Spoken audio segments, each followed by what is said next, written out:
ఓం నమో వెంకటేశాయ. భగవద్బంధువులందరికీ సాదర ఆహ్వానం. ఈ మాఘమాసంలో వచ్చే ముఖ్యమైన విశేషమైన పర్వదినం రథసప్తమి. ఈ ఆదివారం అంటే 25వ తేదీ నాడు మనం రథసప్తమి జరుపుకుంటాం.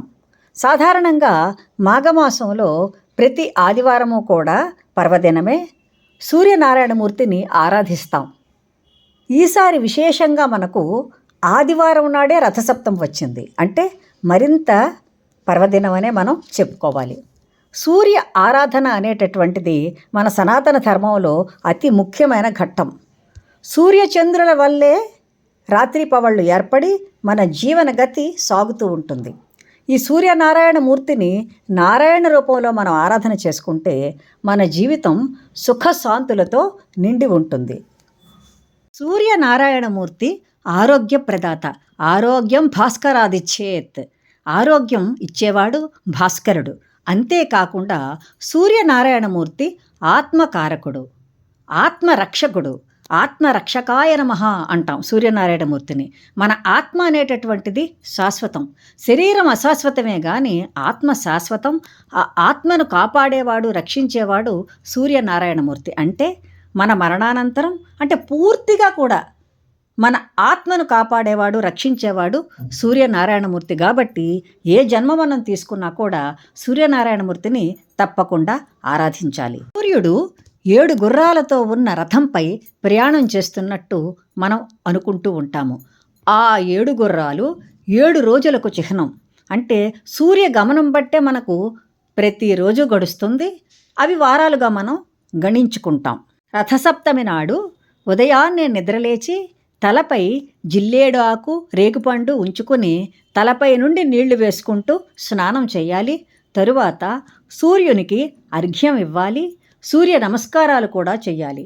12 నామాలతో ఉన్న సూర్య నమస్కారాలు చేయడం అనేటటువంటిది చాలా మంచి విషయం. వీలుంటే లేదు అంటే కొంతమంది దేవాలయంలో కూడా ఈ విధంగా సూర్య నమస్కారాలు చేస్తూ ఉంటారు.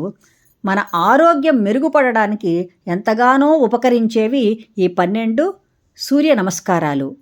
యోగశాస్త్రంలో కూడా ఇవి చాలా ప్రాచుర్యం పొందే ఉన్నాయి. ఎంతమందో ఉదయం ఈ సూర్య నమస్కారాలు చేస్తూ ఉంటారు. రథసప్తమిని సూర్య జయంతి అని కూడా అంటారు. ఎందుకంటే లోకాలకు వెలుగునిచ్చే సూర్య భగవానుడు జన్మించే రోజు ఈరోజు. అందుకే అందరూ శ్రద్ధాభక్తులతో ఈ రథసప్తమిని జరుపుకుంటారు.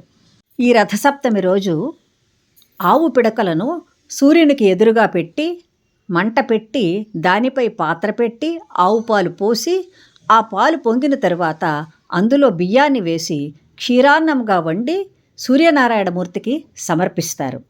ఈ శ్రేష్టమైన చిక్కుడుకాయలను తీసుకొని వచ్చి ఆ చిక్కుడుకాయలతో రథాన్ని చేసి పసుపు కుంకుమలు పెట్టి దానిని పూజిస్తారు. దానిని సూర్య రథంగా భావిస్తారు. చిక్కుడు ఆకులలో పరమాన్నాన్ని వడ్డించి సూర్యభగవానుడికి నివేదిస్తారు. చిక్కుడు ఆకులు అనేటటువంటివి ఆరోగ్యాన్ని కలిగించేవే.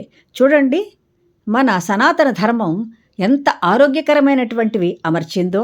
తిరుమల క్షేత్రంలో శ్రీ వెంకటేశ్వర స్వామివారు ఈ రథసప్తమి నాడు 7 వాహనాలపై ఒకే రోజు ఊరేగుతాడు.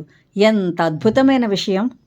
ఈ రథసప్తమి నాడు సూర్యాష్టకం చదువుకోవడం, విష్ణు సహస్రనామం చదువుకోవడం, ఆదిత్య హృదయం చదువుకోవడం విశేష ఫలితాన్ని ఇస్తుంది.